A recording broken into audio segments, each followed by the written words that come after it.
Welcome to the Talking League podcast. Hosted by Shane Campbell, Jared Buckle and Ashton Lima, we discuss all things football related, be it local or overseas. We like to keep the vibe of the show really relaxed and easygoing. Go on, subscribe to our show and please let us know how you enjoy it. Go. How's it, everybody? Welcome to a brand new Talking League. Myself, Ashton, wants to have a massive greeting to all you fans out there and viewers. Today we're going to have Shane now busy with a awesome podcast and awesome video. And we've also got a brand new guest maybe coming in today. And Shane, what's up?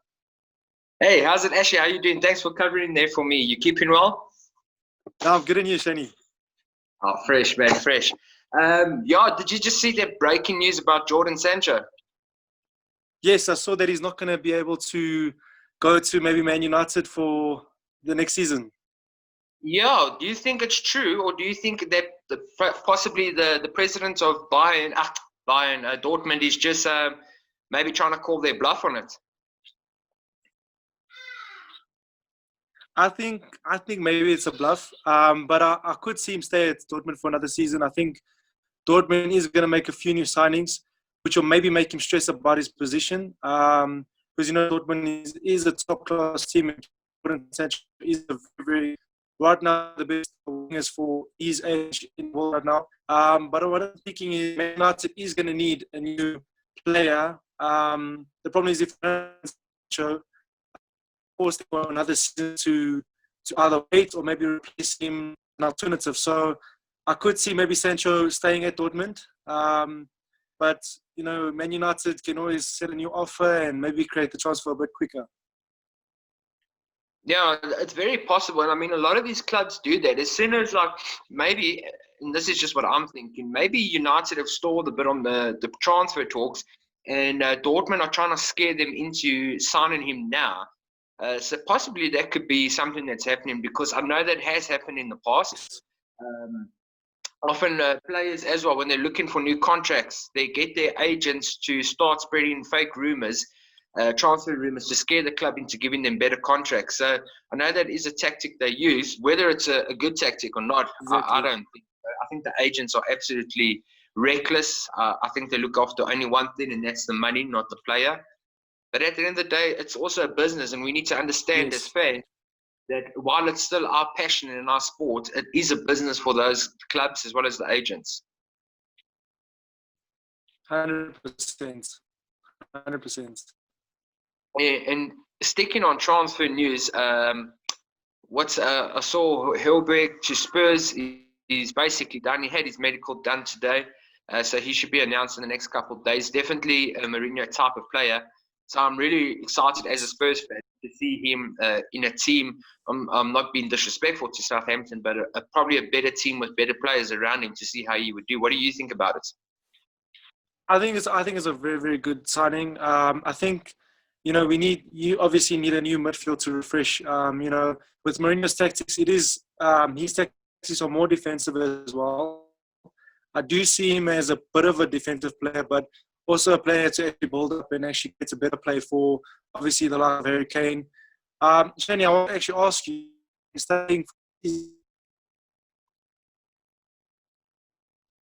You're breaking up, Ashley. Sorry, I can't hear you.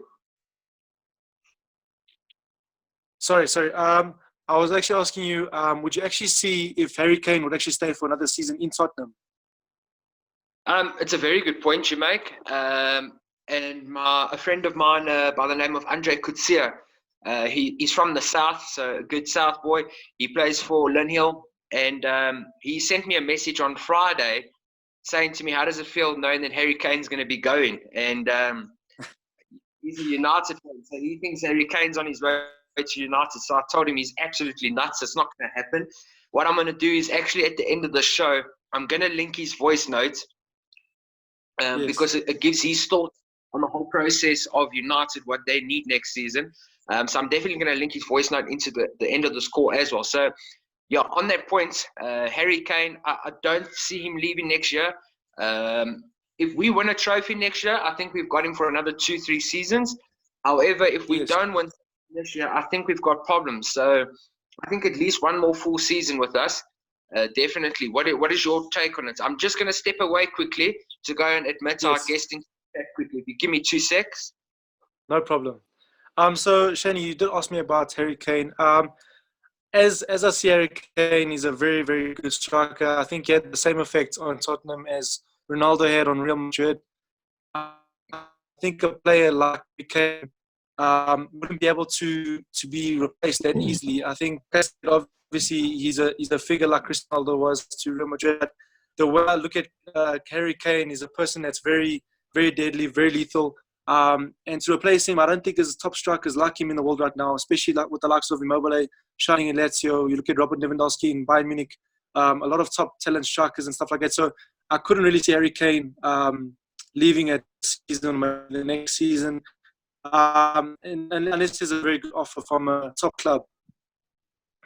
Okay, and on that note, we've got our guest joining us. Manny, how's it? How you doing, Manny? Manny, What's up, guys? How are you guys, man? Long time no see. good on you. Yeah, it has been a while. Ah, Just for our guests out there, I think this is going to be one of our craziest people that is joining us on the show tonight. So I've been sitting anxiously waiting for this. Manny, don't you want to just tell the people who you support and why you support them? So I'm a Manchester United fan. The reason being is my father's actually an Arsenal fan. I started watching football when I was young, and they were in their invincible season, 2003-2004. And I saw Ruud van Nistelrooy break their deadlock of 49 games unbeaten. It was beautiful, man. So I just started supporting them from there. Ronaldo, obviously, icon from when we were younger, half Portuguese, so love that. And then, yeah, it just went from there. Good stuff. And I'm seeing Ashley smiling from ear to ear, also being Portuguese there. As far as we connected with the United States. We were just chatting before you came on. A friend of mine was saying that Harry Kane, he wants him at United next season. I'm saying it's not going to happen next year, maybe the year after. Would you take Harry Kane? I'd love Harry Kane. I'd love a front three up front of English. I think that's what United has been missing since Van Persie. We have no out-and-out striker. I'm sorry. We need a solid number 9, someone who's going to put headers away. I mean, you saw his those 2 goals that he scored. The way he headed that ball was perfect. So something like that, he needs to come to United. He's not going to do shit at Spurs. They're not going to. I'm sorry, man. You guys aren't going to win anything anytime soon. And he's getting to that age where he's either going to make it now, move to a bigger club that's going to, hopefully we can challenge for Champions League next season and the league itself. Yes. I just don't see Spurs doing that next season. So I definitely think that he should be on his way to somewhere better. We won the nicest stadium award. That counts. That you guys never won it. Actually, as a rival fan to Manny, as a City fan, I think we touched on it last week, but what do you think they need at United that would make them title challengers next season? I think definitely with the likes of a brand new solid midfield. I know Bruno Fernandes is one of the best midfielders right now, but I could see them needing a new alternative to Paul Pogba and obviously Fred. Paul Pogba, obviously, he is injury prone like the likes of Gareth Bale from Real Madrid, where he's a top player, but the problem is he gets benched quite a lot, or for the likes of being out for the season. I would definitely see someone like Toni Kroos, that type of vibe, where you can even bring in the likes of Kai Havertz from Leverkusen. I know they're on the radar for Chelsea right now, but I think he would be a better fit for Man United because of his height, his strength, his way of play, his possessive type of passing. But I could see a new brand new midfield, for Man United, where that's the only alternative I can think to actually seeing them winning the league or winning something a bit higher for Europe. But also for the likes of their left back, we did touch on it last week. They need a quicker left back. They're very fast as well. When you look at Wan-Bissaka, you look at Rashford, you look at Martial. But they need a new left back. They need maybe a new centre back coming in, a top centre back. I can't really see Koulibaly anymore for his performances against a few teams in the Champions League. He did perform well in Liverpool, but his passing and everything isn't up to standard, especially for the likes of Man United. So I would see someone like from Inter Milan, Skriniar, or even the likes of Sitimbe from for a lot of good players that could be able to step up from the youth team as well. Yeah, and it's a good point you mentioned. And Manny, I'm going to ask you this: if the chairman had to come to you and say to you that you've got 3 signings you can make for United, who would those 3 players be? Declan Rice would be my first signing. For the reason is I love that kid. He plays quarterback ball. He plays scores kind of ball. I like it. Strong, tall. He can play in the defense if we need him to drop back. He can hold a midfield. Definitely either someone like Ruben Neves. Would love someone like Ruben Neves at the club. 100%. I think Ruben Neves could put something for United that we wouldn't have in McTominay. And then honestly, I would take a centre back. I think up front we're still firing on all cylinders for now. It's more of a in the future kind of reference for the strikers for me, but the centre backs. I would love Rafael Varane. If someone doesn't take if someone doesn't take that man off Real Madrid's hands, he's going to win everything there for the next 10 years again. Yes. Yeah, I think he's poised to take over Sergio Ramos's role at the club. Obviously, not scoring as many goals as Ramos can. Yeah, that's just freak of nature, centre back kind of work. But it's interesting you say Declan Rice. On a couple of shows ago, I actually said he was one of my most overrated players in the Premier League. And I don't know if it's maybe because he's a West Ham player that I can't stand him, but I get the whole vibe about him, what you're saying. It makes sense how you'd like him to play. And I suppose in a United setup, it could work. But there's not many teams he would be able to thrive in. So definitely a good player. He could either become a Michael Carrick 4 scores vibe, or he's going to be the next Danny Drinkwater and sit on the bench. That's about it.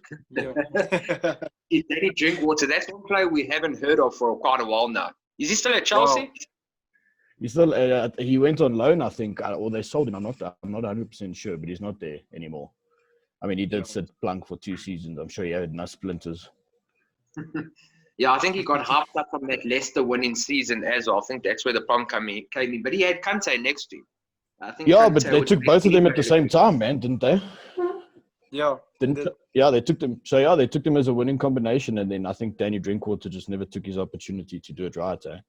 He kind of did the same as what was his name, Morgan Schneiderlin from Everton at United. I think he did exactly what he did. Yeah, it was a failure of a move. Exactly. Guys, the Champions League was back this past weekend. Couple shock results. I honestly never saw City going through. But yeah, we're talking about Pep Guardiola possibly winning the Champions League final with City. Ashley, do you think it's going to happen? I think it's going to happen. Obviously, they have Bayern Munich to look after, or even Barcelona. Barcelona did play well against the team. Barcelona is not in the same league as those Oaks anymore. I'm sorry. Yeah, no, exactly. But I think if you had to look at the performances from City this season in the Champions League, they haven't actually shown any errors. For example, yes, they have lost to Lyon, but they haven't actually showed big errors compared to the likes of Juventus, the likes of Barcelona, the likes of Real Madrid. I do see Real Madrid as a team that I couldn't really see them win this season. Obviously, when they got kicked out by Man City, I could see it coming because Guardiola knows the actual tactics of Spanish football. And obviously, dominating a team like Real Madrid gives big confidence to the likes of City. Going forward to beating UCL winners to actually becoming UCL winners. But I have to also look at bigger teams, like let's say there can be an upset from Atalanta, there can be an upset from Lyon, there can be so many different teams coming in, like you said, for example, last week where Bayern Munich can actually win it. But you also have to look at Barcelona because Barcelona's form, it's either up or it's down. So I would love to see Man City win it, which I can see. I think there's about a 70% possibility of them winning. I know it's a high percentage. You guys have the squad now to do it.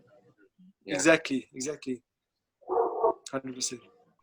Who's winning it? I think without Emerick Laporte, you guys, who's winning it? Oof. Listen, all my teams, they're all out. Literally have nobody left. Juve's out, Madrid's out, United were never even in it.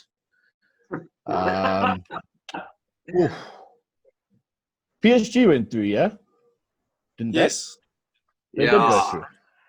I think they still have to play. I've been enjoying Neymar's little comeback. They've been playing absolute ball, but definitely I think Bayern Munich got especially Bayern Munich have hit 7-1, 10-2, all those scores against the English clubs. The rest of the people don't have a chance. Not against Lewandowski this season. He doesn't make mistakes anymore. He's very lethal. Yeah. I actually had them. I think it was beginning of Champions League this season. I think that was one of my bets. I said Bayern Munich should win it. If anyone, the Germans know how to do it. And I think the opposition, in terms of all the teams that have gone through, have been so unpredictable. There's no set pattern on how they're going to play. I mean, City at one stage in the Premier League looked completely out of it, yet they're going through in Champions League, no problem. So it just shows unpredictability. And I think with the whole Corona lockdown thing, it also helps a lot of these teams to possibly get their second all their win players back as well.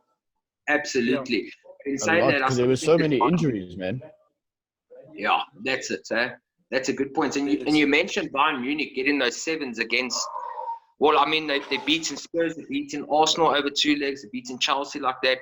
What is it with Bayern Munich and English teams' defense? They just got no defense. It's like World War II all over again. They literally, they're taking revenge after what they did to Hitler, man. That shit.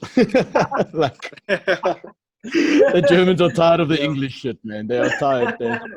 Breaching their defenses, eh?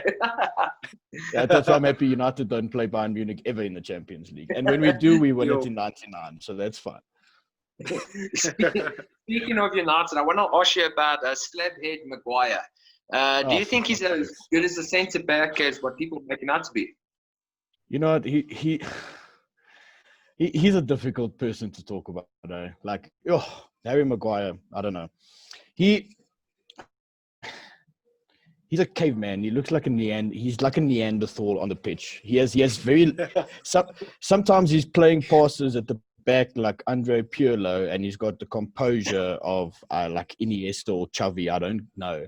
And then the next game, he looks like Emil Heskey playing centre back. It makes absolutely no sense to me. The Oak is the most inconsistent player that United have, and yet he's always got like that ambition. But when he fucks up, it's crazy. I can't understand it. I look at him, I'm just like, what are you doing? Like, what is going on? And no one tells him. Like, does no one talk to him? Because he had those 5 games in a row where he was just absolutely atrocious. Like, surely then Ollie should have been taking him off, but he played every single match. Every match. You've seen what he looks like. I think that's why people don't tell him. Yes, I can't understand. But apparently, so I don't know if I read it on the group of ours and stuff like that, that he's very thing as a captain, you know, like they do like team things, stuff like that. So I appreciate him for taking on that role. Like, I think that definitely took a lot of stress off all the rest of the players, because nobody knew who was going to stand up last season. No, there was nobody standing up for us. And that's so I think Paul Pogba got all the blame then. But now there's someone like Harry Maguire to take at least that leadership pressure off the rest of the team. So listen, I think he's an asset. I would not advise like letting him go or anything. I definitely think if we get him the right partner at the back, as I say, I like that Gabriel. I think he's Brazilian, if I'm not mistaken. I've seen him play. He's good coming with the ball out of the box from the back. He looks very composed, and I think that would help Harry Maguire a lot, because then he's also Victor Lindelof he's great, but he's not going to win us titles, if I can put it in that sense. No, you're spot on. He's not a world-class beater. He's a good squad player. He's a good squad player. He makes, for now, he's good enough, but that's why we're third and we're not first, because that's what I think. Exactly. What I think is also De Gea needs to step up to the plate as well, because you know, you look at the defenders, they always blame the defenders, but sometimes De Gea can't do the basics. You know, sometimes he lets an easy goal in or he makes a mistake now and then. But it's becoming like an every thing. Same time, I see that often, but I think De Gea is amazing. I think I'm going to say something very unpopular opinion right now. I think he's a better keeper for United than Van der Sar and Peter Schmeichel were, because of his consistency, man. The things he's done for us in the last 9 years, where he's kept us. I think in any better team, if De Gea was playing in the Ronaldo, Tevez, Rooney era, I mean, sweet Lord, we would have never lost anything, man. Like, I think he's very unfortunate in the era he came in, but he's still been the most consistent player for United. Him and Phil Jones are the only 2 people that were still from like the 2013 like title win. So I think he's still he is still one of the best keepers in the world. I think his confidence is absolutely atrocious at the moment. But I think from next season, with the team itself doing better, having a better squad, better starting 11, better. What's the word? If I can say it, I can't think of the word. We've got good players in every position now. We don't have a shit starting 11 anymore. Thank God. Yes. You know what I mean. Competitive players that want to win, and look, a team that wants to win. So Exactly. I still think he's still got De Gea's still got years and years in him. So I definitely think we should at least still keep him on for this season, and the next season let Dean Henderson mature in his goalkeeping role, and then we make money off De Gea and sell him to the Bernabeu after Thibaut Courtois 100%. or wherever. You know what I mean? We got to capitalize in it in the same sense. Exactly. But many 'Cause on then you've that got Dean case as Henderson, well. Would you take Ter Stegen as a swap for De Gea? De Gea, 100%. Ter Stegen, I hate Barcelona with an absolute passion, and trust me, I really do. But Ter Stegen is one of the best keepers I've ever seen. He's ridiculously good. The saves that he pulls off is crazy. 100%. Yeah, I would not be upset with that swap. Let me put it like that. I wouldn't be upset. I wouldn't say do it, but I wouldn't be upset with it. You know what I mean? Exactly. Yeah. And tell me a bit more about Mason Greenwood. Most fans are seeing Greenwood now just because he was a youth, or still is a youth player. He's very young. But obviously, 17, United 18 fans have been watching him coming up through the ranks now and have been hearing a lot about him at youth level. Yeah. That's in prospect, eh? It looked hell of a good. I tend to try at least stay away from all the prospects until they put a name to the face. You know what I mean? Like until they've actually proved. Don't get me wrong. Listen, Mason Greenwood's had a season better than George Best. I mean, that's crazy, guys. Like that's not something we just fuck around with anymore. You know what I mean? And I think he looks, out of all the talent in the Premier League, he looks the most lethal for me. He literally looks like an ambidextrous Robin van Persie playing up front. He's composed. He slots with any shot that he wants to take. He can hit right foot benders, curlers, power shots, left foot, anything. I think for a striker, he just needs to he's putting on a bit of muscle. I see he's got his first tattoo like the rest of everybody. So he's growing up a little bit. So I just need to see him put on a little bit meat and maybe grow a little bit taller. And I think he could be a top finisher for us going forward. I think his greatest asset is he doesn't have a left or a right foot. He's just got both. And the fact that he himself 100%. doesn't know what he is, it makes it even more difficult for defenders to show him onto his weak foot, because which one is his weak foot now? So you got to just can't let him do anything anymore. As a defender, I'm also trying. Like I wouldn't know how to. Like that's somebody you don't want to play against. You don't want to play against because he comes at you with pace. First of all, he's hitting you with the step overs, and he can send you left, right, anyway. And he could hit it through your legs at the same time. So you've got three options to get fucked from that guy. So like it's a difficult like player to play against. Yes. But Manny, you're a centre back also, right? Yeah. Yeah, so do what we do, and we normally get the youngster playing centre back next to us to take him on, and we take the bigger guys. It's much easier to mark like that. Yeah. Oh, imagine. No. Yeah, That's when you just take easier. your ankles out first 10 minutes and you win the match. That's it. You got to take the threats out. Oh, jeez, absolutely. Let's go back to a bit of local stuff here. And I'm saying local as in Benoni Northerns. Manny, you joined our team this year, and then of course Corona hit. So I don't know if it was you that caused the bad luck or what, but we're really They weren't excited ready for me, man. playing for us. So. Yeah, man. What are it's you really going to bring exciting to the team? A lot of like, I'm just going to win the ball. That's all I do. Like, just put me there. I'll just break the Oaks. They don't score. That's a goal. That's every centre. That's every centre back. What their job is. Absolutely, I'm there to exactly, and I'll be scoring a lot of headers. So I'll be up there in the corners when we're attacking. As long as they're not own goals, then we're good. No. There was only once. Okay. You can ask Ashton. That's my speciality, is own goals. Eh? Oh wow! At least you're not a player coach. That's fantastic. We'll never know. Any injury, I'm there. Okay. So we've got 2 minutes left before we have to log off. Manny, I'm going to ask you, do you want to give a shout out? I know you're a business owner yourself. Do you want to give your business a plug or a shout out to your friends and family? Oh yeah, we in the talks of opening our second store now in Sunwood Park. That's pretty exciting. We own Aces also, by the way. They're one of the franchises in Boxburg. And yeah, we're busy working with that. Any other shout out? No, I had a terrible drinking weekend with my friends this weekend, so fuck them all. They hurt me. I'm very sore. Mate's birthday's not just no, man. And also with this liquor break, we had to drink homemade stuff. Let me just tell you, I'm not in there. Thank God we don't have training tomorrow. Let's say that. Good stuff. And on that note, we advise you not to make your own alcohol and drink it, otherwise you'll end up like Manny. But yeah, thank you very much for joining us this evening. Next time we cool, man. Thank you guys for having me. No, absolutely. Ashley, thank you once again. I hope you keep well, Karalu. Thank you.